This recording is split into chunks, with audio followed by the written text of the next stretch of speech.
بسم الله الرحمن الرحيم. الحمد لله رب العالمين، والصلاة والسلام على أشرف المرسلين وعلى آله وأصحابه أجمعين. رب اشرح لي صدري ويسر لي أمري واحلل عقدة من لساني يفقه قولي. اللهم لا سهل إلا ما جعلته سهلا، وأنت تجعل الحزن إذا ما شئت سهلا. اللهم علمنا ما ينفعنا وانفعنا ما علمتنا. اللهم اجعل القرآن العظيم ربيع قلوبنا ونور أبصارنا وجلاء همومنا وأحزاننا. بەڕێزان خۆشەویستان، زانستخوازان، فێرخوازانی بەڕێز، گەنج و لاواکانی بەڕێز، لە خوشکان لە برایان، سەلام و ڕەحمەتی خوای گەورەتان لەسەر بێ. لە زنجیرەی کۆتایی لە تەفسیرکردنی جوزئی عەممە دەگەینەوە بە خزمەت ئێوەی بەڕێز و خۆشەویست لە زنجیرەی 31. ئەویش تەفسیری 4 سوورەتی کۆتایی ئەو جوزئە پیرۆزە دەکەیت، ئەویش کە بریتە لە سوورەتی مەسەد، سوورەتی ئیخلاص، سوورەتی فەلەق، سوورەتی ناس. ئێستا دەچینە خزمەت سوورەتی ئەلمەسەد. تەوەرەکانی تەفسیرکردنی ئەو سوورەتە پیرۆزە، تەوەری یەکەم پێناسەی سوورەتەکە ناوی سوورەتی مەسەدە. کەلیمەی مەسەد فی جیریە حەبل من مەسەد، واتە ئەو حەبلەی، ئەو گریسەی کە چنراوە لە خوری، یعنی لە شتێکی ئەو تۆکە لە ئەوەی ئەو دەست و داوانەی کەوا لە داری خورما پەیدا دەبیتن. ژمارەی ئاەتەکانی 5 ئاەتە. سوورەتێکی مەککیە، 111 سوورەتی قورئانە، لە دوای سوورەتی ئەلفەتح دابەزیوە. بابەتەکانی باسی دوژمنایەتی ئەبوو لەهەب و خێزانەکەی ژنەکەی ئەبوو لەهەب دەکات لەگەڵ پێغەمبەری خودا صلی الله عليه وسلم. تەوەری سێیەم پەیوەندی بە سوورەتی پێشوو. لە سوورەتی پێشوو سوورەتی ئەننەسر خوای گەورە باسی ئازادکردنی مەککەی پیرۆزی کرد و باسی سوپاسکردنی خوای گەورەی کرد لەسەر ئەو بەخششە کە بە پێغەمبەری داوە. خوای گەورە باسی پشتیوانی خۆی کردو پێغەمبەر صلی الله عليه وسلم. لەو سوورەتەشدا خوای گەورە باسی دوژمنەکانی پێغەمبەر دەکات کە ئەبوو لەهەبە و سەرسەختترین دوژمنی پێغەمبەرە بەخۆی و بە خێزانەکەی. خوای گەورە پێغەمبەری سەرخست بە فەتحی مەککە، بە سەرکەوتنی لە شەڕی بەدر. ئەوجا کەسێک کە ئەبوو لەهەبە چۆن خۆ دەگری بەرامبەر بە پێغەمبەری خوا بەخۆی و بخێزن، ئەوانیش دەببنە پەندی زەمانە. تەوەری چوارەم مانای وشەکان. تەبەت واتە بفەوتێ یا لە ناوچێ، لەهەب ئاگرێکی بلێسەدار، ئەلحەتەب بارەدار، جیدیها ملی ئەسکوردی، مەسەد چنراو. تەوەری پێم هۆی دابەزینی سوورەتی ئەلمەسەد. عەبدوڵڵای کوڕی ئیمامی عەباس ڕەزا و ڕەحمەتی خوا لە خۆی و لە باوکی دەفەرموێ کاتی ئاەتی و ئەنذر عەشیرەتەکە الئەقرەبین دابەزیلۆ پێغەمبەری خوا صلی الله عليه وسلم. ئەبوو لەهەب وتی دەگ زەرەنمەند بی و لەناو بچی هەرتەنها بۆ ئەوە ئێمەت کۆ کردوتەوە. تەوان لەو کات دەکا ئەو ئاەتە دابەزی پێغەمبەری خوا صلی الله عليه وسلم دەفەرمێ بەیانێکی زوو هەموو خەڵکی کۆ کردەوە لەسەر چێوی سەفا، هاواری کرد، فەرمووی ئەی ئەوانەی بەیانیتان لە مەترسیدایە، وتیان ئەو هاوارە چێیە؟ وتیان محەممەدە. واتە وا سەباحا، هاوار لە بۆ ئەو کەسانێک کە بەیانیەکەیان لە مەترسیدایە. وتیان ئەو چێیە وا هاوارمان لێ دەکا؟ وتیان محەممەدە. ئەو خەڵکە هەمووی لۆلای پێغەمبەر چوون صلی الله عليه وسلم. کە لای کۆبوونەوە پێغەمبەری خوا فەرمووی ئەی تیرەی بەنی هاشم، ئەی تیرەی بەنی مەناف، ئەی تیرەی قوسەی، ئەی تیرەی بەنی عەبدولموتەلیب، بانجی هەر هەمویانی کرد فلان فلان فلان، هەمووی لای کۆبوونەوە. ئینجا فەرمووی پێغەمبەری خوا صلی الله عليه وسلم حتا هات فەرمووی ئەی فاتیمەی کچی محەممەد. ئەویش کە لەوێن دەربوو ئینجا بانجی هەمووانی کرد. وتی ئەی خەڵچینە، ئەگەر من هاواڵتان پێ بدەم سوار ئەسپێک لەسەر لووتکەی ئەو چیایە و وادێتە خوارەوە، پێتان برێم ئەو سوار چاکە هاتووە هاواری لە بۆ ئێمە هێناوە، ئاگدارمان بکات و سوپایەکی زۆر ترسناک و هێرش بەر بەرەو ڕووی ئێمە دێ، ئایا وڕوان پێ دەکەن کە ئەمن ڕازگۆ بم و درۆتان لەگەنەکەم؟ وتیان قەدرۆمان لە تۆ نەبیست و ئەی محەممەد، بەڵێ بڕوات پێ دەکەی. فەرمووی کەوابوو من ئاگدار کەرەوەی ترسێنەری ئێوەم پێش هاتنی سزایەک کەوا بتان فەوتنی لە دنیا و لە قیامەت. طبعا أوان تيانغو طبعا لو كاد أبو لهب وتي تبا لك سائر اليوم ربي أور هم الروجة كانت هالروجي زرر مندي فوتان بي ألي هذا جمعتنا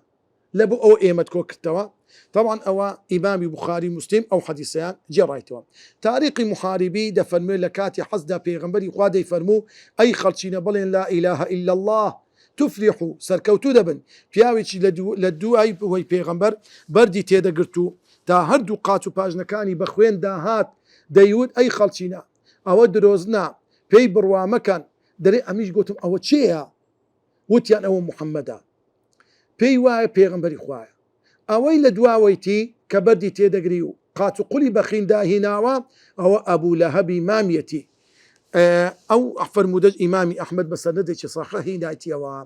توري شاشم معنا وتفسيري آيات كان خواي سبحانه وتعالى دفرموه تبت يدا أبي لهب وتب واتا بفوتي لنا وبتي يدا طبعا ليري يدا بمعنى هردو دستكاني أبو لهب طبعا لزمان عربي مشهورة حتى لكردواري خوش من وايا كابرا كباسي دستي يكتي دكا مقصدي هم لا شكيتي يعني خودي نفركا مثلا لون منا درين فرانكا دستي دريجة معناتي يعني دست يعني كشتي دا صلاة دارة فرانكا دستي دروا يعني كسك إيشو كاركاني لبرا ناوستيتن فرانكا دستي كورتا يعني فقير وهجارة خودز مقصدي إلا تنها أو دستانية يعني خودي مرافكا لو يدست نشاني هيزو دا صلاة بدسينان اشتكانا بدست إنسان ناري دخوا بدست إيشو كاردكا دست تساوي جيانا يعني أساسيات جيانا سبحان الله لو يخواي قورة دستي بلا قلم دا ولا بو خودي كسك بتيقراي لو يلي دفن متهد يدا هردو دستكاني أبو لهب واتا خودي أبو لهب بخوي لناوبتي بفوتي وتب طبعا وتبا هم بزان زارج كخوي تأكيد دكاتوا يعني با لناوتون خسار مندو فوتاني شي أوتو كهاو شوي نبي سبحان الله طبعا هو إعزازي قرآن خواي يقول الدعاء دكا دعاء لناوتون فوتان دكا لو أبو لهب يخو أبو لهب بس إيماني بينا بقى بدروج بأوك منافق كان بيقول بقى أشهد أن لا إله إلا الله بزبان رنقا خلقك شكو قمان لقرآن دروز دكت بلام أو قرآن كلام الله أبو لهب كوربو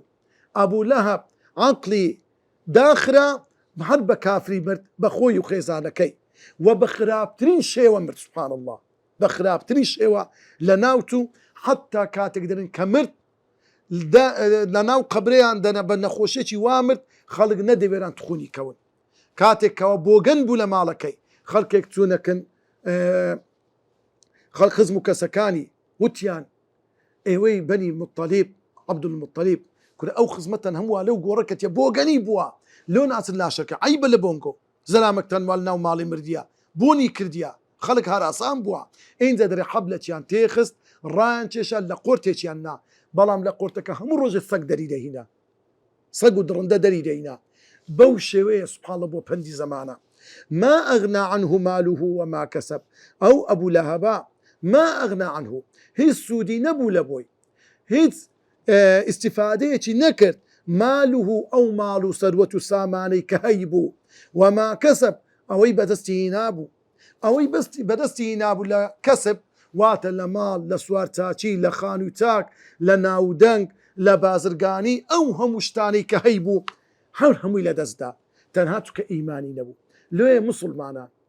قاعدة كيزانا عند فرمون إذا كان الله معك فمن عليك أجر خواد لقلبو شيء دطاني دجمناتي بكا وإذا كان الله عليك فمن معك أدي أجر خواد دجمن كاريد بكا أجر خواد ببيت دجمنت تدوستك الدميني تكسك هي بطاني دفاع اللي بكا ورزقارد بكا براستي زوانا ليه أبو جهل هرتي هيبو هرتي بدستي هنا سودي لهيش تقور نقر هر هموي فوتا بخوشي فوتا بوا بندو آموشگاریەک لە بۆ هەموو ئەبوو لە هەبەکانی زمانە تا ڕۆژی قیامەتی سەیەسڵا نارن لە ماوەیەکی زۆر کەم کاتێک کە دەمرن دەخرێنە ناو ئاگرێک سەیەسڵا سوور دەکرێتەوە فڕێ دەدرێنە ناو ئاگرێکی ئەو تۆ ذاتە لاب کە ئەو ئاگر بلێسەدارە ئەو ئاگرە گڵپەی هەیە ئەو ئاگرە زۆر بەتینە خوا پەنامەم دە یا ڕەبی وەمڕەئەتوه و خێزانەکەی ئەبوو جەهەل کە ناوی ئوم جەمیل بوو کە ئافرەتێکی زۆر دژمنکاری پێغەمبەر بوو صلی الله عليه وسلم حتا دەڵێن ئەو ئافرەتە خەناوکەی زۆر بە قیمەتی هەبوو وتی ئەو خەناوکەم دەفرۆشم دەیکەمە پارەی زۆر ئەستور بە پارەی زۆر چاچی دەدەم لە دژمنایەتی پێغەمبەری سرف دەکەم محەممەدی سرف دەکەم لۆی خوای گەورە لە مقابلی ئەو خەناوکەی ملی دەفەرموێ في جيدها حبل من مسد بزانە وامرأته ژنەکەی ئەبوو لەهەب حمالة الحطب هەندەستا دار و باری کۆ دەکردەوە لە درک و دال لە پێش دەکەی ماڵی پێغەمبەری کۆ دەکردەوە بەس لەوەی دڕکێک بە پێی پێغەمبەری خوا دابچی لەوەی پێغەمبەری خوا ئەشکەنجە و ئازار بدا یان حمالة الحطب لە زمانی عەرەبی بەو کەسەی ئاگری فتنە هەڵدەکا قسە و ناو دەنگ و بوختانی لە دوو پێغەمبەر دروست دەکرد ئاگری فتنەی هەڵدەدیسان لۆ پێغەمبەر و ماڵ و منداڵی پێغەمبەر صلى الله عليه وسلم في جيدها ئەو ئافرەتە لە ملی دەکرێ حەبلون گوریسێک من مەسەد کە ئەو گوریسە چنراوە لە ئەو داوە دەسوانەی کەوا پەلچی دارخورمە عادەتی وایە کاتێکەوە خاو دەفتەوە شتێکی لێ دروست دەی بۆکو دەزووە طبعا ئەو گوریسەی لە دەزووەکانی پەلچی دارخورمە دروست دەکرێت زۆر دڕە زۆر ئەستورە زۆر بەقوەتیشە سبحان الله لۆیە ئەو حەبلەی لە من دەکرێت لە ڕۆژی قیامەتێ بەو حەبلە دەبسترێتەوە حەبلێکی ئاوای لە من دەکرێت دەست و پێەکانی هەمووی پێکەوە دەبەسترێ و دەخرێتە ناو ئاگری جەهەنەم ئەو ئافرەتە کەوا بە خەناوکەکەی ملی دژمنایەتی پێغەمبەری دەکرد بە هەموو ژیانی دژمنایەتی پێغەمبەری کرد و بوختانی لۆ پێغەمبەری خوارد دەبەستا تەوەری هەفتە سود و پەنجاڵ زراوەکانی ئەو سوڕەتە پیرۆزە مەبەست لە دەستەکانی تەبەدیەدا خودی ئەبوو لەهەبە وەک دەوترێت دەستی دەڕوات یا واتە بەدەسەڵاتە ئەو هەڕەشەی خوای گەورە لە ئەبوو لەهەب و ژنەکەی کرد هاتە جێ ماڵ و سامان و منداڵەکەی هەمووی فەوتا سێم مەبەست لە حەمالە تەحاتە بە واتای خۆشکەری ئاگری فتنە دێت بەهێنان و بردنی قسە و تێکبەردانی خەڵک هەروەکو دار و درچی دەهێنا لە بەردەم ماڵی پێغەمبەری خۆشەویست صلى الله عليه وسلم لەسەر ڕێگای دادەنا یا ئاگری تێبەردەدا چوارەم خێزانی ئەبوو لەهەب ملوانکەیەکی زۆر بە نرخی لە ملدا بوو سوێندی خوارد دەبێت هەر هەمووی خەرز بکات لە دوژمنایەتی پێغەمبەری خوا بۆیە لە بەرامبەر ئەوە في جيدها حبل من مسد فەرمووە خوای گەورە هەشتم ڕۆنکردنەوە ئەو سوڕەتە پیرۆزە هەواڵی لە ناوچوونی سێشتی داوە یەکەم لە ناوچوونی ئەبوو لەهەب بەڕاستی فەوتا و لە ناوچوو دووەم سوود وەرنەگرتن لە ماڵ و سامان ئەویش هاتەجێ سێم بەوەی جوانیەوە نازناوی ئەبوو لەهەبیان لێ نابوو ناوی خۆی عەبدولعوزا بوو مامی پێغەمبەر بوو ژنەکەشی ناوی ئوڕوا بوو نازناوی ئوم جەمیل بوو ئەو سوڕەتە یەکێکە لە موعجیزەکانی قورئانی پیرۆز و ڕاستی و دروستی قورئان خوای گەورە پێش مردنی ئەبوو لەهەب و خێزانەکەی هەڕەشەی چوونە ناو ئاگری دۆزەخی لێیان کرد ئەوەش هاتە جێ هەردووچیان بە بێباوەڕی مردن و بێباوەڕیش دەچێتە دۆزەخ جێی سەرنجە ئەبوو لەهەب هیچ هەڵوێستێکی نەبوو دوای بدا بەزینی ئەو سوڕەتە پیرۆزە بە پێغەمبەری نەود ڕاست ناکەی حتى ئەو کاتەی وەفاتی کردو مرد وانەی سێم وانەی تەفسیری سوڕەتی الإخلاص سوڕەتی الإخلاص ئەویش دێین لە چەند تەوەرێک تەفسیری ئەو سوڕەتە پیرۆزەش دەکەی پێناسەکەی ناوی سوڕەتی ئیخلاسە ئیخلاص واتە خۆیەک لایکردنەوە بە تەوحید و یەکتاپەرستی لۆ خوای گەورە ژمارەی ئاەتەکانی 4 ئاەتە سوڕەتێکی مەکیە لە شانی مەکەی پیرۆز دابەزیە زنجیرەی 112 هەمین سوڕەتی قورئانە لە دوای سوڕەتی ئەنناس دابەزیە بابەتەکانی باسی تاچێتی خوای گەورە و بێنیازی لە هەموو دروستکراوێک کە بێ هاوێنە و هاوشێوەیە تەوەری سێم پەیوەندی بە سوڕەتی پێشوو لە سوڕەتی پێشوو خوای گەورە باسی دوژمنایەتی ئەبوو لەهەب و خێزانەکەی کرد لەگەڵ پێغەمبەری خوا لەو سوڕەتدا خوای گەورە باسی تاچێتی خۆی بێنیازی خۆی دەکا لە هەموو دروستکراوێک کە هاوێنە و هاوشێوەی نییە چونکە یەکتاپەرستی و خواناسی سەرچاوی هەموو چاکەیەکە خوانەناسی و شرک سەرچاوی هەموو خراپەیەکە کەواتە تەنها تەوحید فریاد ڕەسی ئینسانە شرک لە ناوبەری هەموو شتەکانی مرۆڤە لۆی ئەگە دەتەوێت ڕزگارت بی بە دەردی ئەبوو لەهەب نەچی وەرە ڕێگای تەوحید بگرە تەوەری چوارەم مانای وشەکان الصمت پێویستی بە کەس نییە بەڵکو هەموو کەسێک پێویستی بەوە لەم یەلید منداڵی نەبووە وەلەم یولد لە کەس نەبووە کوفوان هاوشێوە و هاوتای نییە. تەوەری پێنجەم هۆی دابزینی سوورەتی ئیخلاس ئوبەی کوڕی کەعاب ڕەزا و ڕەحمەتی خوای لەسەر بێ دەجێڕێتەوە. مشریکەکان بە پێغمبەری خوایان وت ئەی محەممەد صلی الله عليه وسلم نەژاد و بنەچەی خواکەیت خۆتمان بۆ باس بکە. خوای گەورە ئەو سوورەتەی دابەزاند ئیمامی ئەحمەد ئەو فەرمودەی جێڕاوەتەوە. قەتادە و زەحاک و مقاتیل دەفەرمون کۆمەڵێک لە جوولەکە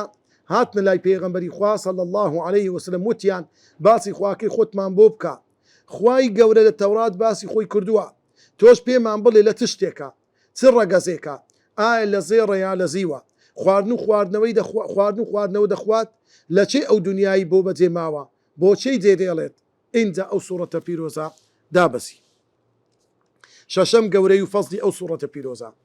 سوورەتی ئیخلاس قل هو الله ئەحەد بە سێیەکی قورئان دانراوە وەکو ئەبوو سەعیدی خودری دەجێڕێتەوە پیاوێک زۆر ئەو سوورەتەی دەخوێندەوە هات پرسیاری لە پێغەمبەری خوا کرد صلی الله عليه وسلم وەکو ئەوەی پێی شتێکی سەی کەم بێت. پێغەمبەری خۆشەویست فەرمووی سوێن بەو خوای گیانی منی بەدەستە. ئەو سوورەتە بە سێیەکی قورئان دانراوە ئەوەش ئیمامی بوخاری جێڕاویەتەوە. هەر کەسێک ئەو سوورەتەی خۆش بێت خوای گەورەش خۆشی دەوێت. خاتو عایشەی دایکی بڕواداران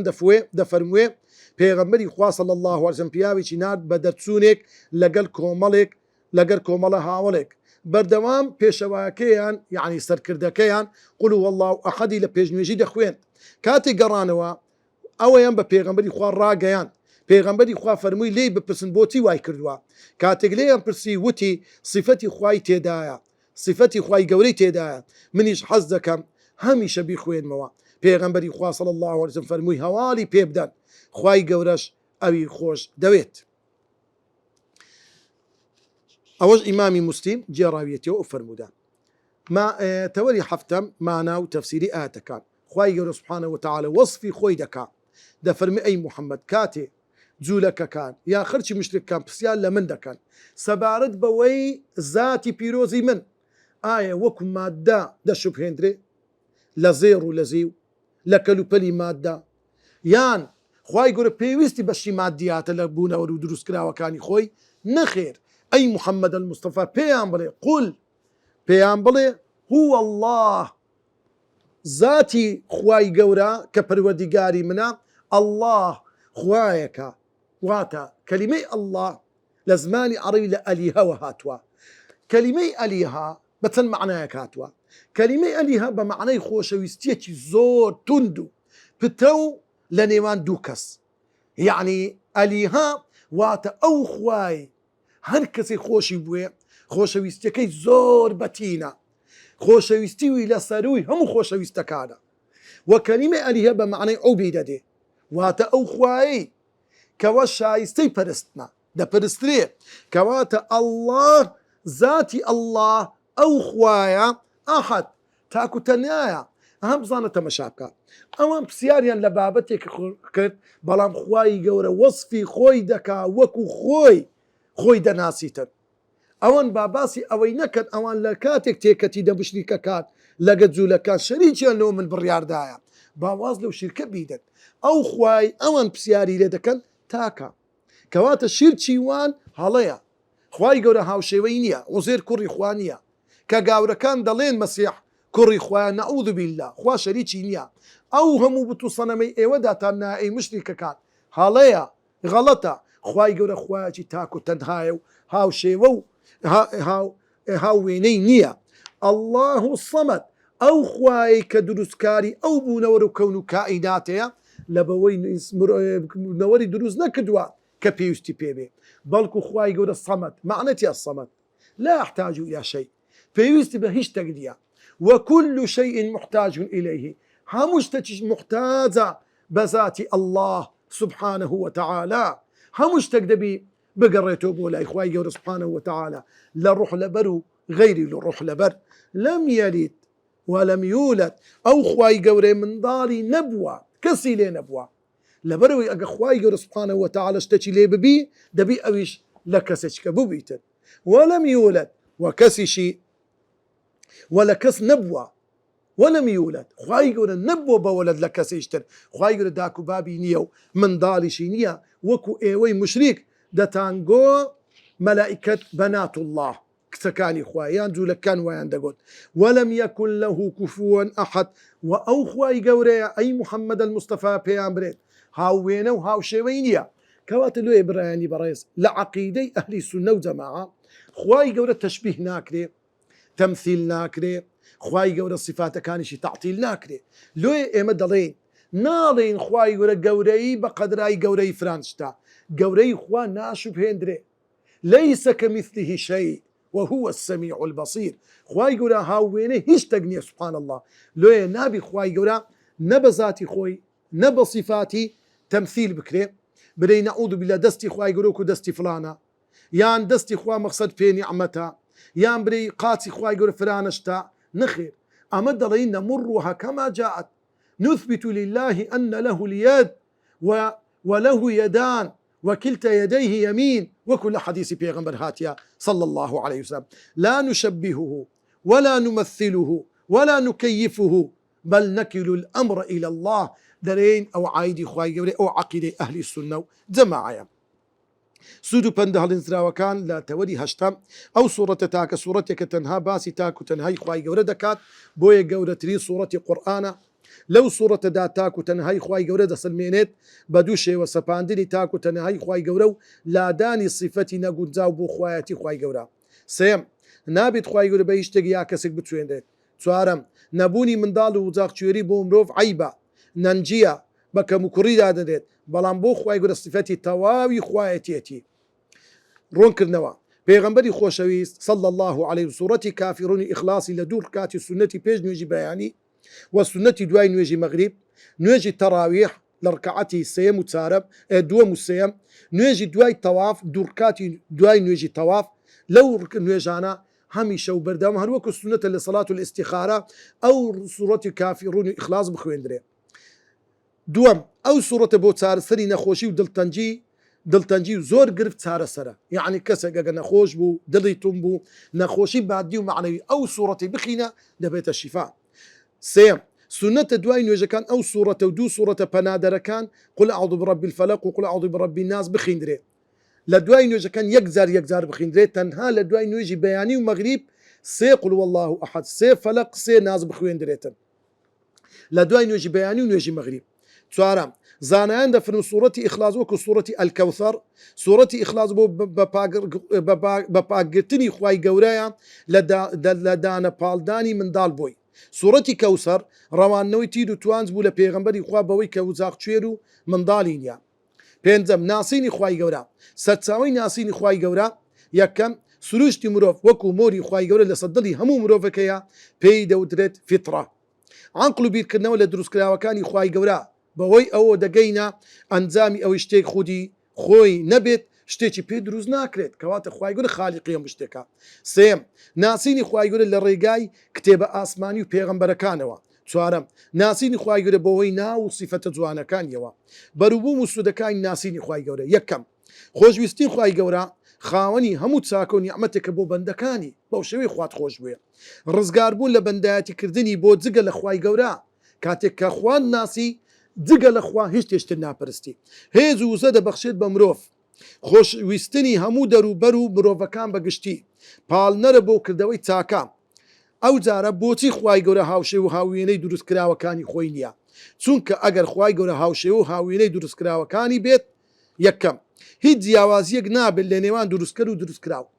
ئەگەر وەک دروستکراو بێت هەندێکیان بەسەر هەندێکی تریان زاڵ دەبن لە ئەنجامدا بوونەوە هەمووی وێران دەبێت و لە ناو دەچێت سەرچاوی یەکتاپەرستی و بیر و باوەڕ لە چی وەگرین سەرچاوی بیر و باوەڕ لە چی وەردەگیرێت یەکەم قورئانی پیرۆز دووەم فەرموودە ڕاست و دروستەکانی پێغەمبەری خۆشەویست صلى الله عليه وسلم وتە و فەرموودەی زانایانی باوەڕ پێکرا و خاوەن هەڵوێست بە تایبەت ئەو زانانەی کە لە سێسەدەکەی سەرەتای ئیسلام بوون کە بە سەلەف ناوبراون تێبینی هەر وتە و قسەیەک دەربارەی بیر و باوەڕ و پیرۆزیەکانی ئیسلام بکرێت پێچەوانە و دش بێت لەگەڵ قورئانی پیرۆز و فەرموودەی سەروەرمان فەرموودەی صحیحی پێغەمبەرمان صلى الله عليه وسلم یا پێچەوانی و تێزانایانی سەلەف بێت لە هاوڵانی پێغەمبەر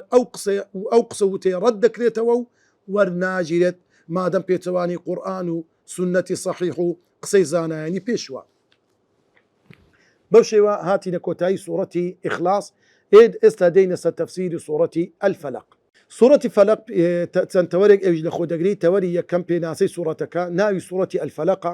ژمارەی ئاەتەکانی 5 ئاەتە. سوورەتێکی مەکیە بەڵام هەندێک لە زانایان دەفەرمن مەدەنیە، بەڵام ڕای بەهێز ئەوەیە والله ئەعلەم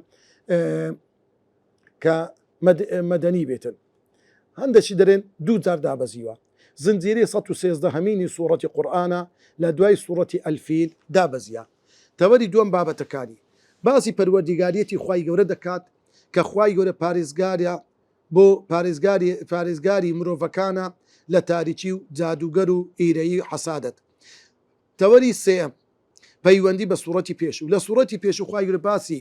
تاچێتی خۆی و بێنیازی خۆی کرد لە هەموو دروستکراوێک کە هاوێنە و هاوشێوەی نییە، چونکە خوای گەورە چونکە یەک تاپەرستی و خواناسی سەرچاوی هەموو چاکەیەکە، خوانەناسی و شرک سەرچاوی هەموو خراپەیەکە. لێرەش خوای گەورە باسی چ دەکات لە سوورەتی فەلەق؟ باسی پەروەردیگاریەتی خۆی دەکات وەک چۆن خوای گەورە سوبحانە و تەعالە بەناسینی خوای گەورە مرۆڤەکان دەپارێزی لە هەموو شەڕ و خراپەیەک. تەوەری چوارەم مانای وشەکات. ئەلفەلەق لەتکردنی ڕۆناچی بۆ تاریکای شەو، یان لەتبوونی زەوی بۆ دەرهاتنی ڕووەک. غاسق تاریکایی شەو، وەقەب دەرکەوتنی شتی زیان بەخش لە شەودا. النەفاثات جادوگەران بە تایبەت لە چینی ئافرەتان. العوقەد گرێ. پێنجەم تەوەری پێنجەم هۆی دابەزینی سوورەتی فەلەق و ناس. طبعا هۆی دابەزینی هەردوو ئەو سوورەتە ئەوەیە کە خاتو عایشە لۆمان دەجێڕتەوە. خاتو عایشەی دایکی بڕواداران دەجێڕێتەوە، دەفەرمێ لەبیدی کوڕی ئەعسەمی جوولەکە جادو سحری لە پێغەمبەری خوا کرد صلى الله عليه وسلم لە توێکڵی لقی دارخورمایەک پرچی خۆشەویست، یعنی پرچی پێغەمبەری صلى الله عليه وسلم لە ددانەکانی شانەکەی بردبوو. پێغەمبەر صلى الله عليه وسلم پرچی دایی نابوو، هەندێک داومووی سەر و ڕیشی لە شانەکەی بوو، 11 گرەی لێدا،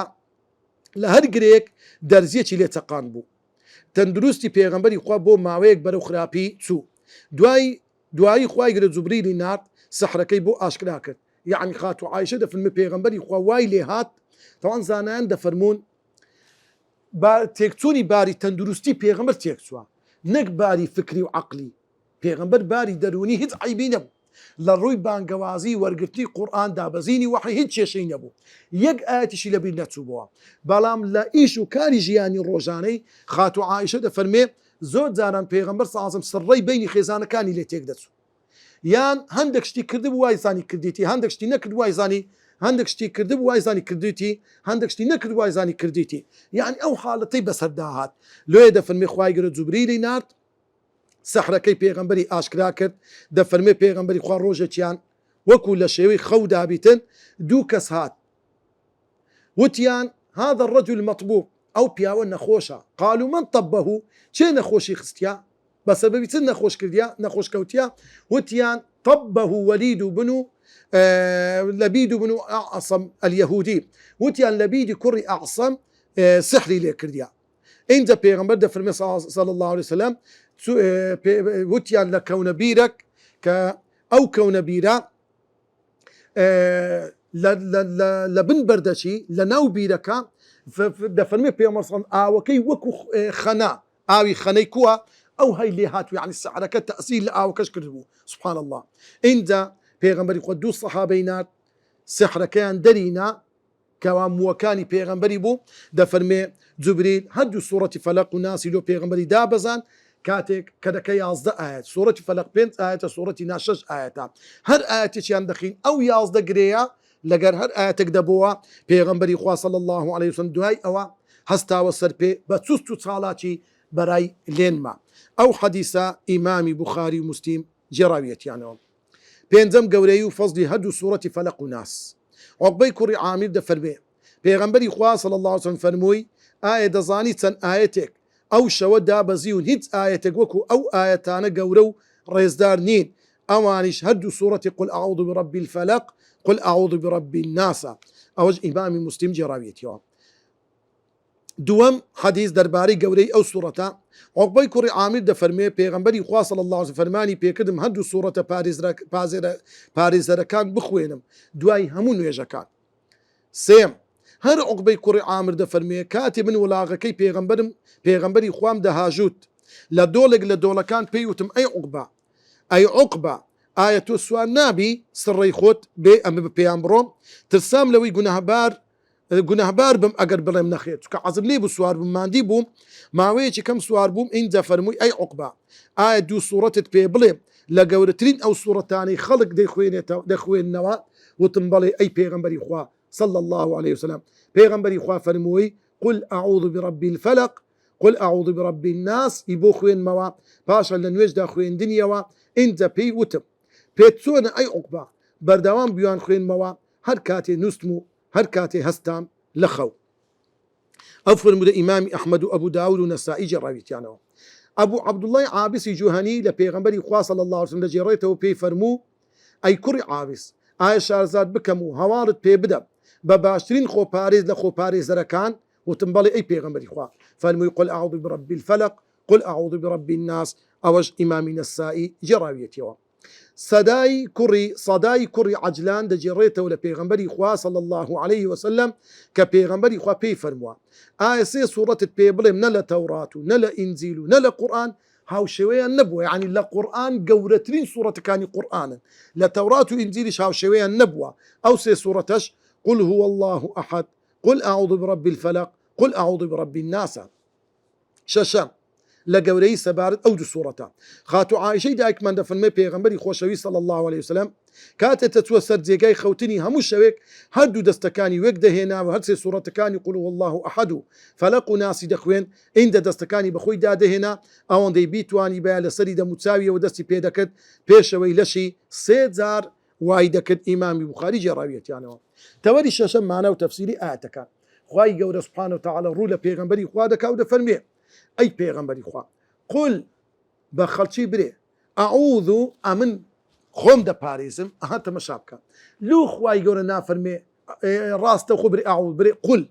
یعنی ئەی خەڵچینە بزانن ئەمن پێغەمبەری خوام خوای گەورە پشتیوانمە بەردەوام لەگەڵ جوبریلم بەڵام ئەمنیش پێویستم بە هەندێک شتی خۆ پارێزە چ جای خەڵکی ئاسایی ئەوڕۆ تەمەشا دەکەن ئەوڕۆ خەڵک لە ژیانێکی زۆر ناخۆش دەژی هەمووی دەرێ دڵم توندا هەمووی دەرێ چاو زارم لەسرە هەمووی دەرێت چاو نەفسم لێی داما کورە کاکە بەردەوام لەگەر ئەو ئاەتانە بژی واللهی بەرەت ناگاتێ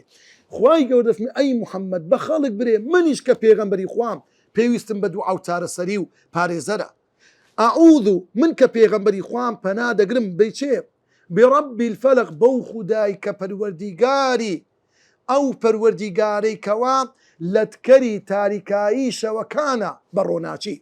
و ئەو خوددا یاخود ئەو خودایی کەوا لەتکەری ئەو زەویە ڕەقە شەق دەکا بە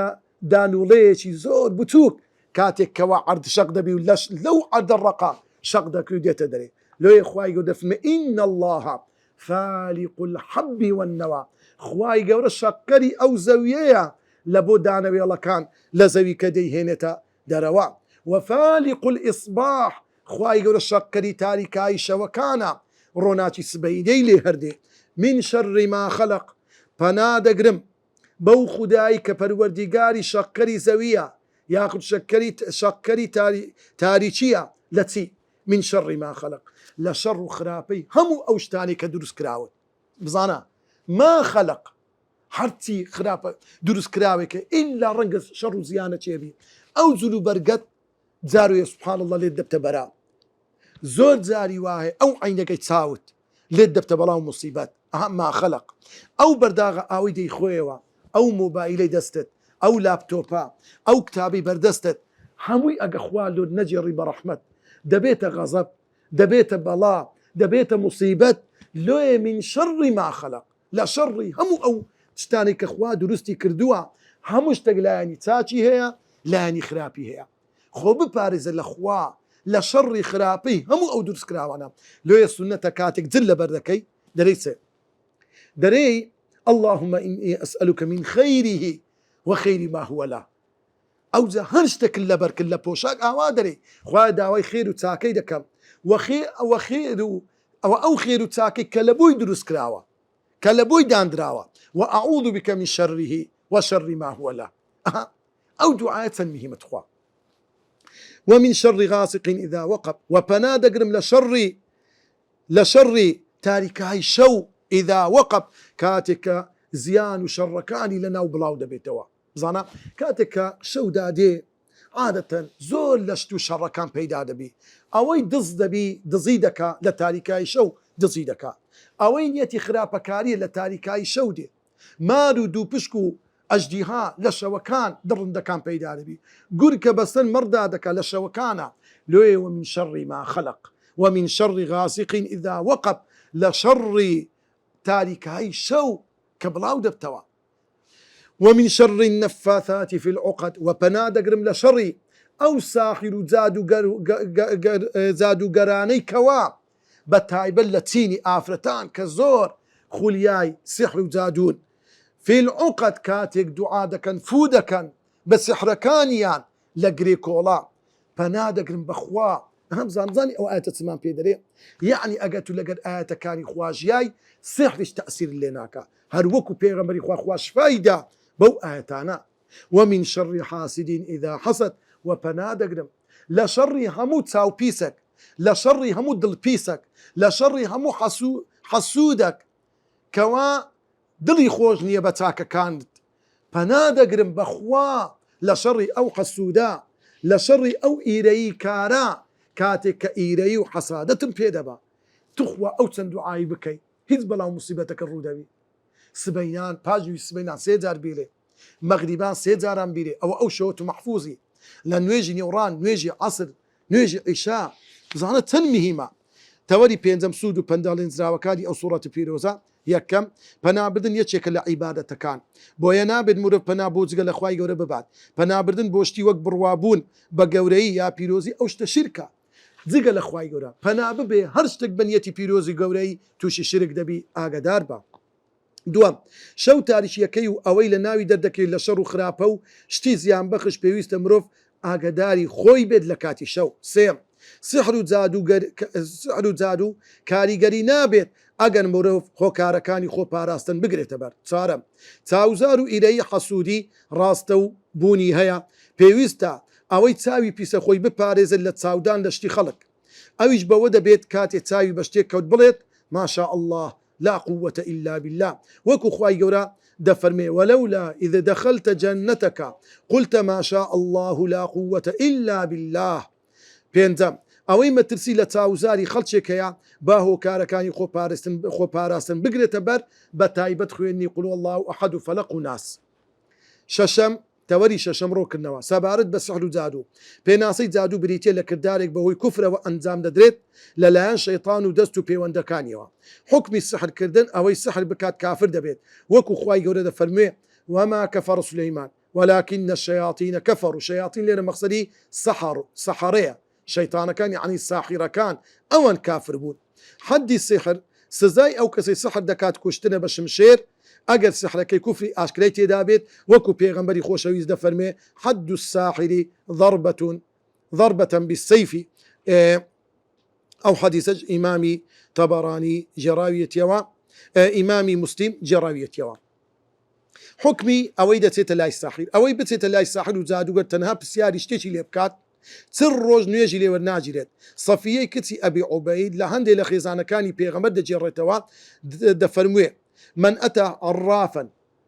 فسأله عن شيء پیغمبری خوا دەفەرمێ هەر کەس بستێتە لای ئەستێرەناس جادوگەر ساحرەکان فسأله عن شيء پرسیاری شتێکی لێ بکە لم تقبل له صلاة 40 ليلة چر ڕۆژ نوێژی لێ قبول نابێ ئەگەر بەڕاستی بزانێت کافر دەبێت ئەو کەسێ دەچێتە لای ساحر بەڕاستی بزانێت پێ کافر دەبێت ئەبوو هوڕەیرە دەفەرمێ پێغەمبەری خۆشەویست صلی الله عليه وسلم دەفەرمێ من ئەتا کاهینا هەر کەسێک بچێتە لای کاهین جادوگەر ئەو عرافن یان ئەستێنەناس ئەوش کە زۆرێکە لە سحر فصدقه بما يقول ئەو قسەی ئەو دەیکا باوەڕی پێ بکە پێی وابێ ڕاستە فقد كفر بما أنزل على محمد ئەو کەسە کافر بووە بەو قورئانی لەسەر محەممەد نازل بووە ئەو حەدیث ئیمامی ئەحمەد ڕیوایەتی کردووە. ئەو سێ سوورەتانە بۆ چارەسەریتری ترسی شەو سحر و جادو و چاوزار و نەخۆشی دەخوێندرێت. هۆکارەکانی خۆپارێزن لە سحر، بڕوابوونێکی پتە و تۆکمە بەخوای گەورە، پشت بەسن بەخوای گەورە، پارانەوە و زیکرکردنی زۆر قورئان خوێندن بە تایبەت ئەو سوورەت و ئایەتانەی کە خۆپارێزن. سوورەتی فاتحە 7 جار خوێندنی، خوێندنی سوورەتی بەقەرە وەکو پێغەمبەری خوا دەفەرمێ اقرأوا سوورة البقرة، سوورەتی بەقەرە بخوێنن، فإن أخذها بركة، ئەوەی بیخوێنی و لەبەری بکە بەرەکەتە، وتركها حسرة، ئەوەی وازی لێبینی مای نیشانەی پەشیمانیە، ولا تستطيعها البطلة، ساحرەکان دەرەقەتی سوورەتی بەقەرە نایەن. خوێندنی ئاەت الکورسی، خوێندنی دوو ئاەتی کۆتایی سوورەتی بەقەرە و هەموو لەو پارێزەی چاوزار و سحر، خوێندنی هەر سێ سوورەتەکانی ئیخلاء، قل هو الله أحد و فەلەق و ناس، پارێزگاریکردن لە نوێژەکان، ماڵ پاراستن لە هەر شتێکی وەک خات وێنەی گیان لەبەران، خواردنی خوڕمای عوجوا، خواردنەوەی ئاوی زەمزەم، خواردنی ڕەشکە، خواردن و خۆچەورکردن بە ڕۆنی زەیتون، 7 گەڵای سدرود بکرێت، ئەو دوو ئاوزیکرانی لەسەر بخوێنرە ئینجا ئاوەکەی بەخۆی دابکات، ئەوانە هەمووی چارەسەری سحر و چاوزار و ئەو بابەتانەیە. ئێستا دەینە سەر تەفسیری سوورەتی کۆتایی کە ئەوی سوورەتی ئەنناسە. یەکەم تەوەری یەکەم پێناسەی سوورەتەکە ناوی سوورەتی ئەنناسە، ژمارەی ئاەتەکانی 6 ئاەتە، سوورەتێکی مەکیە، ئەویش وەکو سوورەتی فەلەق هەندێک پێیان وایە لە مەدینە دابەزیە، 114هەمین سوورەتی قورئانەواتە کۆتا سوورەتی قورئانە، لە دوای سوورەتی فەلەق دابەزیە. تەوەری دووەم بابەتەکانی باسی پەروەردیگاریت و دەسەڵاتداریەتی خوای گەورە دەکات لە شەڕ و خراپە و وەسوەسەی شەیطان. تەوەری سێم پەیوەندی بە سوورەتی پێشوو، لە سوورەتی پێشوو خوای گەورە باسی پەروەردیگاریەتی خۆی کرد، پارێزگاریەتی خوای گەورە بۆ مرۆڤ لە تاریکی و جادوگەران و ئیرەی و حەسادەت. لەو سوورەتە پیرۆزەدا خوای گەورە بە سێ ناو سیفەتی پیرۆزی خۆی پەنا دەگری لە خراپەی یەک شەڕ کە ئەوی شەیطانە، کە سەرچاوی هەموو شەڕ و خراپەکانی دنیاە. تەوەری چوارەم مانەی وشەکان، ئەلخەناس واتە زۆر وم بوو، سیفەتێکی شەیطانە. تەوەری پێنجەم مانا و تەفسیری ئاەتەکان، خوای گەورە دەفەرمێ قل، ئەی پێغەمبەری خوا بڵێ بە خەڵکی، ئەعوذ من پەنا دەگرم بڕەبی الناس، بە پەروەردیگاری خەڵکی، ئەو خودایی کەوا دروستکەری خەڵکە، هەر ئەو شایستەی ئەوەیە پەنای لە بۆ ببەم، هەر ئەو خودایە ڕەبە، عنی پەروەردیگارە، ئەو پارێزەری ئێمەیە، ئەو لەگەڵ ئێمەیە، مەلیکی ناس، ئیش و کار و دەسەڵات هەر هەمووی لەژێر دەسەڵاتی ئەوە، هیچ شتێک لە دەسەڵاتی وی دەرناچی، هەموو دەسەڵاتێک بەرامبەر دەسەڵاتی خوا بێ دەسەڵاتە. ئیلاهی الناس، ئەو خودایی کەوا مەعبود و پەرستراوی خەڵکانە، هەر ئەو شایستەی ئەوەیە کە بپەرسترێ و خەڵک ڕووی تێبکە لە چی؟ من شەڕی الوەسواس، لە شەڕی وەسوەسە واتە خوتخوتەی شەیطان، ئەو دوو دڵیەی کە شەیطان دروستی دەکا، کە چێە شەڕی ئەو شەیطانی کە وەسوەسەی دروست دەکا، کە ئەلخەناس، کە شەیطانە کە صفەتی وایە خەنەس، معنەتی خەنەس. پێغەمبەری خوا لە فەرمودەیەک دەفەرمێ الشەیطان جاثم على قلب ابن آدم، شەیطان ئاوا ونووساوە بەسە دڵی مرۆڤ، فإذا غفل وسوس، کاتێک ئینسان غافلە لە خوا لە ذکری خوا، ئەو شەیطانە وەسوەسەی لە دڵی ئینسان دروست دەکا، وإذا ذكر، کاتێک ئەو ئینسانە ذکری خوا دەکا خەنەس، شەیطان بزر دەبی. سبحان الله، صفەتی شەیطان وایە إن كيد الشيطان كان ضعيفا، ئەو شەیطانە ونە بزرە. طبعا بزانە شەیطان یەکێک لە شەڕ و خراپەکەی ئەوەیە نادیارە، دائما شتی نادیار زۆر زەحمەتە ئەتوو خۆتی لێ پارێزی، بەڵام لە هەمان کاتدا شەیطان زۆر زەعیفە، بەیەک بسم الله، بەیەک ئەعوذ بالله، کاتێک کە دەرێ ئەعوذ بالله من الشەیطان الرەجیم، سبحان الله، ئەو شەیطانە هەردێ نامینێ، یەک الله ئەکبەر کە دەخینی شەیطان مەد البەسەر هەردێ، کە هەریش دێ لەگەر بانگ دوو لە ڕووی جەنابتان بای لێ بەردەبی. پێغەمبەری خوا دەفەرمێ شەیطان هەردێ وەلە حضورات، دوو لە ڕووی جەنابتان بای بەدەنگ هەردێتن لەو، ئەوە حالی شەیطان، ئەوەندە زەعیفە، ئەوەندە هیچ و پوچە شەیطان. لێ کەواتە برای بەڕێز زۆر ئاگال لێبیتن، شەیطان ئەوە حالیتی زۆر بە ئاسانی لە کۆڵت دەبتەوە، بەڵام ئەگەر ئەتوو لە پەنای خوادابی. الذي يوسوس في صدور الناس، ئەو شەیطانەی کەوا خوتخوتە و دوودڵی و وەسوەسە دروست دەکات لە ناو سینجی مرۆڤەکان لە ناو دڵی مرۆڤەکان لۆ خوای گەورە دوور بازەکە دڵ ئینسان وەسوەسەی تێدا دروزەی بەڵام دڵ سەرچاوی خراپی هەموو ئەندامەکانی دەشات کابرا تووشی وەسوەسە دەبی جاری وایە ئەو وەسوەسە و دوودڵی و خەتخۆتەی شەیطان دەگاتە ئەوی ئینسان تووشی نەخۆشی کە ئابە و دڵە ڕاوچێ و بێ ئومێدبوون دەبی خۆی دەکوژی سبحان الله خۆی لە ناو دەبا تووشی نەخۆشی قۆڵۆن دەبی تووشی نەخۆشی مەعیدە دەبی تووشی نەخۆشی سوء لە هەضم دەبی تووشی ژانە سەر دەبی ئەوە هەمووی سەبەبەکەی ئەو شەیطانە لەعینە ئەو شەیطانە نەفرەت لێکراوە وەسوەسەی دروست کردووە ئەو ئەلمینە لجینەتی ئەو شەیطانی کەوە لە جنەوکانە کە بزرە یاخودوە الناس لەو خوتخوتە و وەسوەسە و دوودڵیەی خەڵکان دروستی دەکات خەڵکی صفەت شەیطان دروستی دەکەن لە ناو دڵی مرۆڤەکان تەوەری شەشەم سوود و پەنجە هەڵێنجراوەکان یەکەم خوای گەورە دروستکەری بوونەوەر و مرۆڤەکانە دروستکەر دەبێت دەسەڵات و فەرمان ڕەواش بێت ئەوەی دروستکەر و فەرمان ڕەوا بێت هەر ئەوی شایستەی پەرست و فەرماندانە بۆیە ڕەبی الناس مەلیکی الناس ئیلاهی الناس دووەم شەیطان لەسەر دڵی مرۆڤ هەر کاتێ ئەو کەسە زیکری خوای گەورە بکات هەڵدێت هەر کاتێ ئەو مرۆڤە بێ ئاگا بێت وەسوەسەی بۆ دروست دەکات وەکو ئیبن عەباس لە فەرمودەیەکی پێدا فەرمودەی ئیبن عەباسە سێم وەسوەسە هەندێک جار لەلایەن جنۆکەیە و هەندێک جاریش لەلایەن مرۆڤەکانەوەی بە دروستکردنی گومانی بەد و بیر و بۆچوونی تێکدەری عەقڵ و بیر و هۆش تەوەری هەفتەم چەند ڕوونکردنەوەیەک چەند زانیارێک دەربارەی شەیطان و وەسوەسە وشەی شەیطان بە معنای دوورخستنەوەیە کەلیمەی شەیطان یعنی بەعودا چونکە کاری دوورخستنەوەی خەڵکە لە خوای گەورە و ئاین لە کاری چاکە و لە کاری چاکە و بەرەو شتی خراپە دەیانبات شەیطان لە ئاگر دروست کراوە ناوەکانی شەیطان تاغوت ئیبلیس ئەو سێ ناوە 108 جار لە قورئانی پیرۆز هاتووە هەنگاوەکانی شەیطان بە چەند هەنگاوێک مرۆڤ لە خشتە دەبات ترسناکترینیان وەسوەسەیە هەموو کەسێک تووشی دەبێت حتا پێغەمبەرانیش تووشی وەسوەسەی شەیطان بوونە نیگا ناردن وحی تەنها بۆ ساحیر و جادوگەر و کافر ملوڕەکان وئین الشەیاطین لەیوحون إلى ئەولیائهم ئەوانەی زۆر دەبنا دۆستی شەیطان وحیان لۆ دەینی خوا پەنەمان بدە گفتوگۆی ئاشکرا لە هەندێک کات و بۆ هەندێک کەسی تایبەتە وەک لە شەڕی بەدر شەیطان گفتوگۆی لەگەر کافر زلهێزەکان کرد لە کاتی کۆچ شەیطان هان لە مەجلیسی کافرەکان دانیشت و گفتوگۆی لەگەریان کرد پێنجەم ڕێگاکانی شەیطان بۆ چوونە ناو دەرونی مرۆڤ پێنج ڕێگای سەرەکی هەیە زمان چاو گوێ لوت دەست و قات و دامێن مەقسەد لێرە کە چوونە شەیطان مەقسەد ئەوەیە یعنی شەیطان کە وەسوەسەی لێ بکە نەک خودی شەیطان بستە ناو لەشەی ئەو مرۆڤە ئەوە جێی خلافی زانایەنە ئەمە ناچینە سەر ئەو باسە شەشەم هۆکارەکانی چونە ناو دەروون و زاڵبوونی بەسەر مرۆڤ کەینێ شەیطان زاڵ دەبی بەسەر مرۆڤ لاوازی ئەو مرۆڤە بەهۆی زکر نەکردن بێ ئومێدبوون لوتبەرزی قرچۆچی ستەمکردن نەفامی بێ ئاگایی خۆشەویستی ماڵ خۆشەویستنی دنیا دەمەقاڵەکردنی زۆر ئەوانە هۆکارن ئینسان بەرەو ئەوەی دەبا کە شەیطان زاڵبی بەسەری شێوەکانی هەڵخەڵەتان و فریودان درۆکردن ئینسان فێری درۆ دەکات سوێن خواردن ئینسان سوێن دەخوا لە بیربردنەوە ئاواتە خواستن و بە دوورخستنەوەی بەڵێنەکان یعنی دائما مرۆڤ ئاوات دەخوازی دەی سبەینێ ئەو شتەی دەکەم وەڵا ئومێدم وایە بەڵام بە عەمەل هیچی نییە ترساندن لە بەخشین و ماڵبەخشین یعنی لە مردن